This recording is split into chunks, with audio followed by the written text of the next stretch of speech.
everyone! Sa video na to, pag-aaralan natin kung paano mag-add ng mixed number with similar fraction. Pag sinabi natin similar fraction, re-recall lang natin na ang similar fraction has the same denominators. Ibig sabihin, pareho ang kanilang denominator. Example, 1/8, 5/8, 3/8, 7/8. So, pare-pareho ang kanilang denominators. Okay, let's start. We have number 1 example. 5 and 2 over 6 plus 2 and 3 over 6. Okay, kung mapapansin ninyo, yung dalawang proper fraction natin na 2 over 6 at 3 over 6 ay pareho ang denominator. So, meaning, similar fractions. Pag similar fractions, ang gagawin natin, i-add lang natin yung whole numbers. Okay? 5 plus 2 is 7. Okay, and then the next step, add the numerators. So, ang numerator natin is 2 and 3. So, we have 2 plus 3. And then, copy denominator. Okay, we're going to copy the common denominator, which is 6.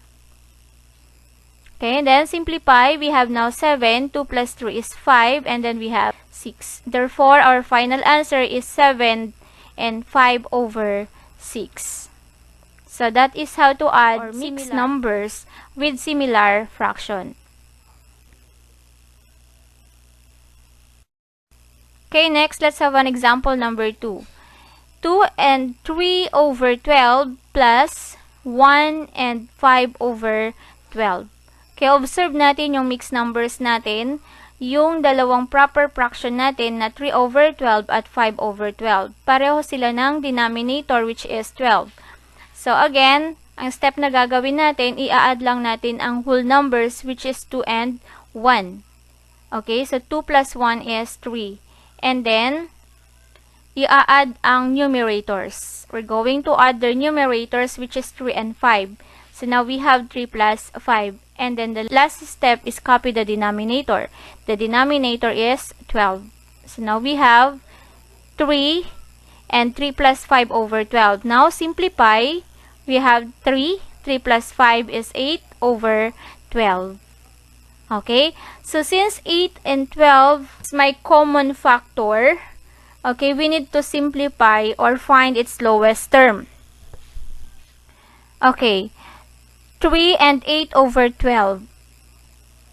To simplify, we're going to find the greatest common factor or the GCF. Okay? So, to find the GCF, we're going to factor 8. Factor of 8 is 2 times 2 times 2. Factor ng 12, 2 times 2 times 3 equals 12. And then, pipiliin natin yung same factor or yung common factor ng 8 and 12. Which is, ang common factor is 2. Okay, we write 2. Another common is 2. Then, write again 2. So, now we have 2 times 2 equals 4. Mumultiply natin yung dalawang common. So, the answer is 4. Okay, so yun yung i-divide natin doon sa proper fraction natin. Then, now we have 8 over 12 divided by 4 over 4. Then, it is equal to 3, which is the whole number.